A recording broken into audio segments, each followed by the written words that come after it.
Hello everyone, नमस्कार। मैं रक्षित गुर्जर स्वागत करता हूं आप सभी का अक्षवाट के यूट्यूब चैनल पर। आज की वीडियो में हम कंटिन्यू करेंगे इकोनॉमिक्स क्लास 12 का हमारा चैप्टर नंबर 8, जिसका नाम है अल्पकालीन संतुलन उत्पादन। यानी कि अल्पकालीन संतुलन उत्पादन क्या होता है, अर्थव्यवस्था में संतुलन कब प्राप्त होता है, उन सब टॉपिक को हम समझने वाले आज की वीडियो में। इससे पिछले वाले वीडियो में हमने समझा था चैप्टर नंबर 7, जिसमें हमने AS/AD का कर्व कैसे बनाया जाता है, उसकी अनुसूची क्या होती है, इन सारे कॉन्सेप्ट्स को देखा था पिछली वीडियो में। आई होप वो सारी वीडियोस आपने देख ली होंगी। आज की हमारी वीडियो इस चैप्टर की स्टार्टिंग होगी, जिसमें हम सारे कॉन्सेप्ट्स को समझेंगे। इसके जो नेक्स्ट वाली वीडियो होगी उसमें हम जो के का कॉन्सेप्ट होता है, यानी कि जो निवेश गुणक होता है, उसके बारे में समझेंगे। तो स्टार्ट करते हैं वीडियो को।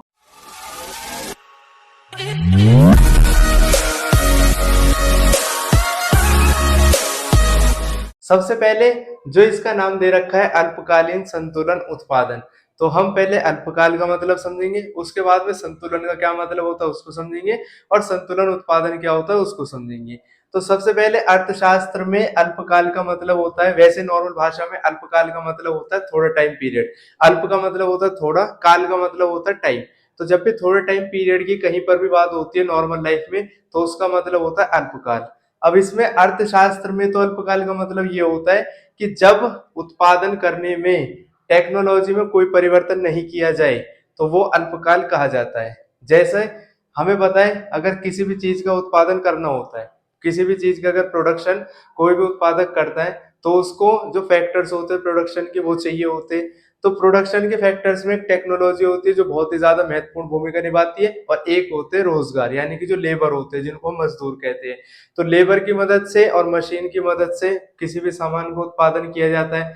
अगर किसी प्रोड्यूसर को उत्पादन करना है, फॉर एग्जाम्पल 5 बिस्किट के पैकेट का, तो उसको क्या चाहिए होगा, उसको मशीन चाहिए होगी और एक लेबर चाहिए होगी। अगर उसको अपना प्रोडक्शन बढ़ाना है, फॉर एग्जाम्पल अगर उसको 10 दिन के अंदर अपने प्रोडक्शन को 10 गुना बढ़ाना है, आज की डेट में वो अगर 5 बिस्किट के पैकेट का प्रोडक्शन करना है और उसके पास में कहीं से ऑर्डर आ जाता है कि उसको 50 बिस्किट के पैकेट देने हैं, तो इतने कम टाइम पीरियड के लिए वो अपनी जो टेक्नोलॉजी है, यानी कि जो मशीन है, उसको खरीद नहीं सकता। तो वो क्या करेगा, जो उसके पास मजदूर है उनको बढ़ा देगा। अगर उसके पास आज मजदूर 2 है, तो वो क्या करेगा, मजदूरों की संख्या बढ़ा के 10 कर देगा। तो अल्पकाल एक ऐसा टाइम पीरियड होता है अर्थशास्त्र में जिसमें टेक्नोलॉजी में कोई भी परिवर्तन नहीं किया जाता है, और अगर उत्पादन का स्तर बढ़ाना होता है तो मजदूरों की संख्या पर वो निर्भर करता है। अल्पकाल का इस चैप्टर में जो केन्स अर्थशास्त्री थे, उन्होंने ये इंपॉर्टेंस रोल बताया था कि हमारे सामने कुछ एजम्पशंस होती है जब भी हम संतुलन उत्पादन के बारे में पढ़ते हैं। तो सबसे पहली एजम्पशन यही है कि ये अल्पकाल के बारे में बात हो रही है, यानी कि ये दीर्घकाल की लंबे टाइम की बात नहीं करता है। यहाँ पर एक छोटा सा एग्जाम्पल है जो अल्पकाल के बारे में आपको बता देगा कि अगर किसी प्रोड्यूसर के पास में एक मशीन होती है और आज वो 2 मजदूर है उसकी कंपनी में, तब वो कम उत्पादन कर पाएगा। अगर उसको कम टाइम पीरियड के अंदर अपना उत्पादन बढ़ाना है तो मशीन तो नहीं बढ़ा सकता है, क्योंकि टेक्नोलॉजी को हमने माना है कि टेक्नोलॉजी स्थिर रहेगी छोटे टाइम पीरियड के लिए। तो एक मशीन रहेगी उसके पास में, वो मजदूरों की संख्या बढ़ा सकता है। पहले 2 मजदूर से 10 मजदूर हो गए उसके पास में, तो अब क्या वो ज्यादा प्रोडक्शन कर सकता है, यानी कि ज्यादा उत्पादन कर सकता है। अब हम समझेंगे संतुलन उत्पादन क्या होता है। संतुलन, जैसे इसके नाम से पता चल रहा है हमें कि जब किसी चीज में संतुलन होता है, यानी कि जब कोई बराबर होती है। क्लास 11th में हमने एक टॉपिक पढ़ा था उपभोक्ता संतुलन के बारे में, यानी कि एक उपभोक्ता होता है वो संतुलन की स्थिति में कब होता है, जब उसको मैक्सिमम सेटिस्फेक्शन मिलती है, यानी कि जब उसको बहुत ही ज्यादा संतुष्टि मिलती है अधिकतम स्तर की, उस स्तर पर वो अपने संतुलन की अवस्था में होता है। तो संतुलन को हम बराबर की अवस्था कह सकते हैं, यह एक ऐसी अवस्था होती है जो बेस्ट पोजीशन रहती है उत्पादन के लिए। जो बेस्ट पोजीशन होती है, यानी कि उत्पादन संतुलन में कब होता है, तो उसको हम संतुलन उत्पादन कहते हैं। यानी कि उत्पादन जो है वो अपने बेस्ट स्तर पर कब होगा, उसको संतुलन उत्पादन कहा जाता है। संतुलन उत्पादन उत्पादन का वो स्तर होता है जहां पर मांग और पूर्ति दोनों बराबर होती है। यानी कि अर्थव्यवस्था के अंदर जितनी मांग होती है उसके मांग को पूरा करने के लिए उतनी ही पूर्ति होती है। यानी कि अगर सपोज करो अर्थव्यवस्था में 10 बिस्किट के पैकेट चाहिए और 10 का ही प्रोडक्शन किया जा रहा है, तो उस टाइम पे ये माना जाएगा कि जितनी किसी की मांग है उसके अकॉर्डिंग वो पूर्ति कर रहे हैं, तो वो संतुलन की अवस्था होती है। तो उसको हम कहेंगे संतुलन उत्पादन है ये। लेकिन हमें पता है कि हम अभी समष्टि अर्थशास्त्र पढ़ रहे हैं, तो समष्टि अर्थशास्त्र में बड़े लेवल के ऊपर बात होती है, यानी कि संपूर्ण अर्थव्यवस्था की बात होती है। तो यहाँ पे हम मांग की जगह लिखेंगे कि समग्र मांग की बात हो रही है यहाँ पे। इसको इंग्लिश में बोलते हैं एग्रीगेट डिमांड। इसके अलावा जब हम पूर्ति की बात करेंगे तो वो भी संपूर्ण अर्थव्यवस्था की होगी, तो इसलिए इसको हम समग्र पूर्ति कहेंगे, इंग्लिश में इसको बोलेंगे एग्रीगेट सप्लाई। तो ये बात आपको याद रखनी है, संतुलन उत्पादन वह अवस्था होती है उत्पादन की जहां पर समग्र मांग यानी कि टोटल जितनी डिमांड है मार्केट में उसको पूरा करने के लिए टोटल सप्लाई हमारे पास में है, जितना सामान चाहिए उतना ही सामान का प्रोडक्शन हो रहा है, यानी कि जितनी मांग है उतनी पूर्ति हो रही है। तो ये संतुलन उत्पादन की बात है। तो संतुलन उत्पादन अर्थव्यवस्था में उस स्थिति में होता है, ये आपको याद रखना, जब एडी और एएस दोनों बराबर होते हैं। इसके बाद में केन्स जो अर्थशास्त्री थे उन्होंने ये बताया था कि जो संतुलन उत्पादन होता है वो दो अवस्था में होता है, यानी कि उसको हम देखने के दो नजरिए होते हैं, दो दृष्टिकोण है, दो अप्रोच है। तो संतुलन उत्पादन की जो पहली अप्रोच है वो ये कहती है कि जब एडी और एएस दोनों बराबर होते हैं, यानी कि जब समग्र मांग और समग्र पूर्ति दोनों बराबर होगी अर्थव्यवस्था में, उस स्तर पे संतुलन उत्पादन होगा। और दूसरे जो दृष्टिकोण है यानी कि जो दूसरी अप्रोच है वो ये कहती है कि जब इन्वेस्टमेंट और सेविंग बराबर हो, यानी कि जब निवेश और बचत दोनों बराबर हो, उस अवस्था में भी जो संतुलन उत्पादन है वो होता है। तो ये बात आपको याद रखनी है। केंद्र ने दो दृष्टिकोण बताए थे इसके, एक तो होता है एडीएएस अप्रोच, दूसरी होती है इन्वेस्टमेंट सेविंग अप्रोच, जिसको निवेश और बचत अप्रोच भी कहा जाता है।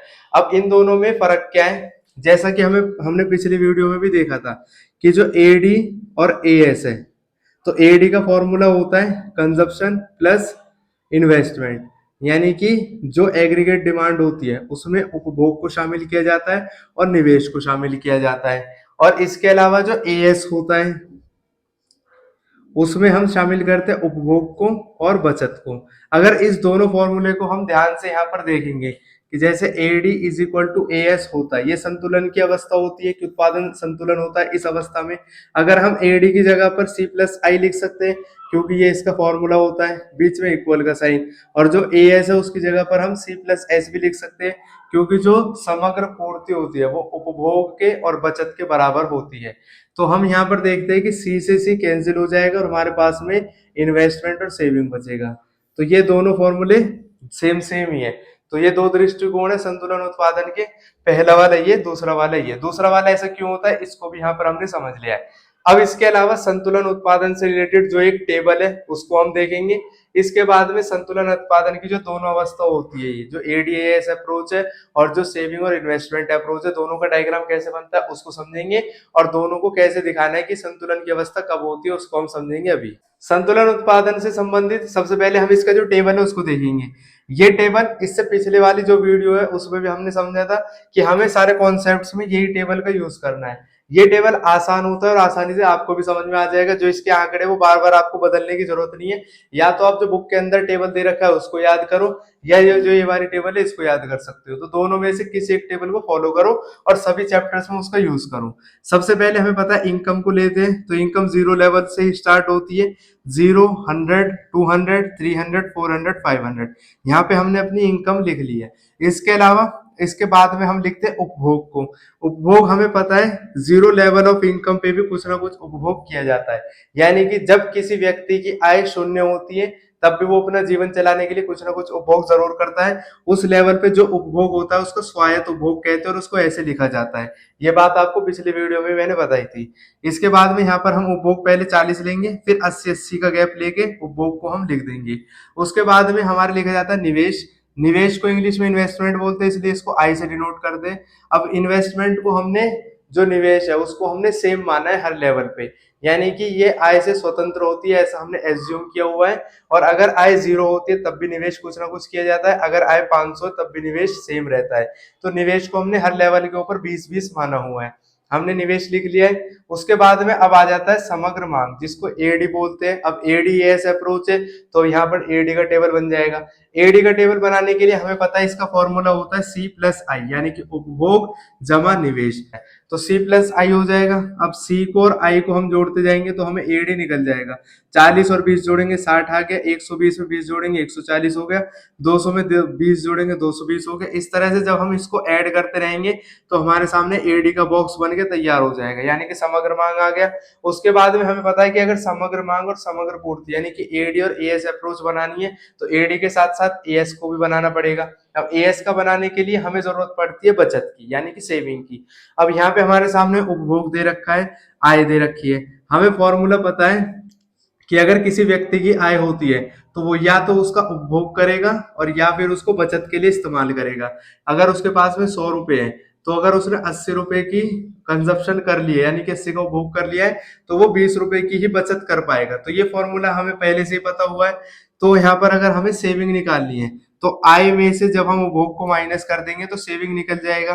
तो जीरो लेवल पे जब अगर हम y माइनस कंजप्शन करेंगे तब भी ये सेविंग का फॉर्मूला आ जाएगा। तो 0 माइनस 40 करेंगे -40 आ गया। फिर 100 में से 120 को माइनस करेंगे -20 आ गया। 200 में से 200 माइनस होगा 0 आ गया। 300 में से इसको माइनस करेंगे फिर ये आ जाएगा। इसी तरह से जब हम माइनस करेंगे तो बचत वाला जो ये टेबल है ये भी बन जाएगा यानी कि सेविंग बन जाएगा। अब यहाँ पर हमने जो फॉर्मूला देखा था एएस का, तो एएस का फॉर्मूला क्या होता है सी प्लस एस यानी कि कंजप्शन प्लस सेविंग। तो यहाँ पे हम इस दोनों को जोड़ देंगे तो कंजप्शन है 40, सेविंग है -40, दोनों को जोड़ेंगे तो 0 आएगा। फिर 120 और -20 दोनों को जोड़ेंगे तब 100 आएगा। 200 और 0 जोड़ेंगे 200 आएगा। 280 और 20 जोड़ेंगे 300 आएगा। जब हम कंजप्शन को और सेविंग को जोड़ेंगे तो एएस का टेबल भी कुछ इस तरीके से बन के आ जाएगा। जब हमारा ये सारा टेबल कंप्लीट हो जाता है तो अब हमें यहाँ पे लिखना होगा कि जो एडी और एएस है वो कहाँ पर बराबर है। तो यहाँ हम देखेंगे यहाँ एएस 0 है, एडी 60 है, एएस 100 है, एडी 140 है, यहाँ 200 है, 220 है। लेकिन जो नीचे वाला पॉइंट है यहाँ पर एएस 300 है, एडी यहाँ पर 300 है, तो दोनों बराबर है। तो ये वाला जो पॉइंट है ये ही इक्विलिब्रियम का यानी कि संतुलन उत्पादन का पॉइंट होता है जहां एएस और एडी दोनों बराबर होते हैं। अगर हम चेक करें दूसरे दृष्टिकोण को यानी कि I is equal to S होना चाहिए, तो इस लेवल पर अगर हम देखेंगे जो आई है और जो एस है वो दोनों भी बराबर है। तो यहाँ पर एडी एएस बराबर है, यहाँ पर एस यानी कि एस और आई ये भी बराबर है। तो इसका मतलब ये संतुलन उत्पादन का पॉइंट है। अगर क्वेश्चन ये पूछे कि किस आय स्तर पर है तो 300 के आय स्तर पर है। आई होप ये आपको समझ में आया होगा। यहाँ पे हमने देखा है कि एडी और एएस बराबर है और आई और एस बराबर है। तो इसलिए अगर पूछा जाए कि उत्पादन के संतुलन उत्पादन पर इनकम कितनी है तो वो 300 है। तो ये बात आपको याद रखनी है। जब ये टेबल हमारा बन के तैयार हो जाएगा तो इसकी प्लॉटिंग हमें टेबल के अकॉर्डिंग करनी है। अभी मैं आपको जो डायग्राम समझाऊंगा उसमें प्लॉटिंग हम नहीं करेंगे, सिर्फ इसके कॉन्सेप्ट को देखेंगे। तो जब हम इसका डायग्राम बनाएंगे तो सबसे पहली वाली सिचुएशन लेंगे एडी और एएस वाली कि एडी और एएस दोनों बराबर होते हैं। जब हम इसका ऐसे कर्व बनाएंगे हमें एक बात पहले से ही पता है कि जो एडी है यानी नहीं जो एएस होता है और जो इनकम होती है वो दोनों बराबर होती है। ये हमने इससे पिछले वीडियो में भी देखा था। एग्रीगेट सप्लाई इनकम के बराबर होती है यानी कि जो समग्र पूर्ति है वो आय के बराबर होती है। तो समग्र पूर्ति का जो वक्र बनेगा वो 0 लेवल से बनेगा क्योंकि समग्र पूर्ति 0 होती है। तो अगर हम इसका कर्व बनाएंगे पहले हमें नीचे लिखना होगा कि ये आय है या उत्पादन है, क्योंकि संतुलन उत्पादन नीचे लिया जाता है। अगर हम इसकी बात करेंगे तो ये एडी या एएस ऐसे लिखना पड़ेगा। अब हमें पता है कि अगर हमें इसका कर्व बनाना है तो 0 से स्टार्ट होगा, तो ये एएस का कर्व कुछ इस तरीके से बनकर आएगा। इसके बाद में जो एडी का कर्व है वो 0 से कभी स्टार्ट नहीं होता है, एडी का कर्व 60 से स्टार्ट है।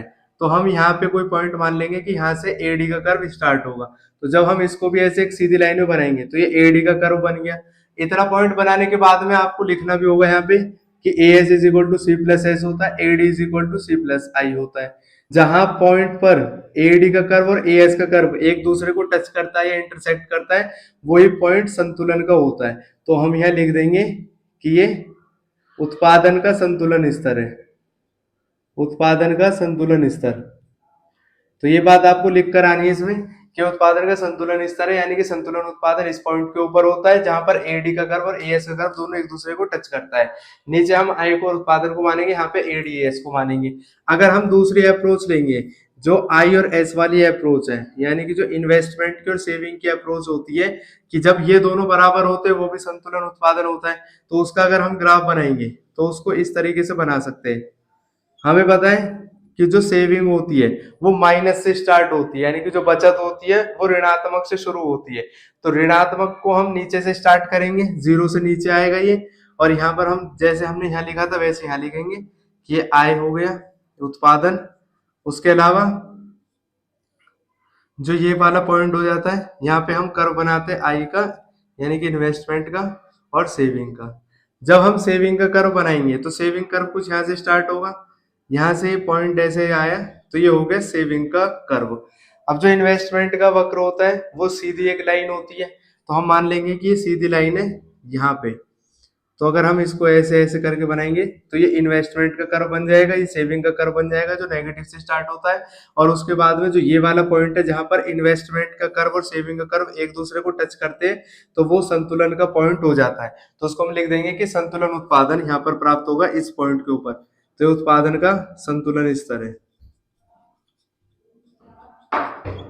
तो ये उत्पादन का संतुलन स्तर होगा जहां पे इन्वेस्टमेंट का और सेविंग का कर्व एक दूसरे को टच करता है। अब इसके अलावा जब आप ये वाला पॉइंट लिख दोगे तो यहाँ पे जो ये पॉइंट होता है, इस पॉइंट पर इसको हम मान लेते हैं टी पॉइंट। तो ओ और टी पॉइंट को ही हम बोलेंगे कि संतुलन की अवस्था है। और यहाँ पे जो पॉइंट होता है इसको भी हम नाम दे देते हैं एल। तो ओ एल जो पॉइंट है वो संतुलन को दिखाता है। तो ऐसा आपको मेंशन करके आना है। अगर दोनों ग्राफ एक ही जगह दिखाने होंगे तो दोनों को ऊपर नीचे बना के हम इस पॉइंट को इस पॉइंट से जोड़ देंगे संतुलन वाले को, तो एक साथ इसको बनाया जा सकता है और दिखाया जा सकता है। तो ये थी हमारी वीडियो जिसमें हमने संतुलन उत्पादन के बारे में समझा है, उत्पादन का स्तर कब संतुलन की अवस्था में होता है, और इसके अलावा जो रिलेटेड कॉन्सेप्ट है डायग्राम है इसका उसको हमने देखा है। आई होप ये सारी चीजें आपको समझ में आई होंगी। अब इसी के साथ हम मिलेंगे अपनी नेक्स्ट वीडियो सीरीज में। तब तक के लिए खुश रहे, स्वस्थ रहे और जुड़े रहे एक्सपर्ट के साथ। जय हिंद, जय भारत।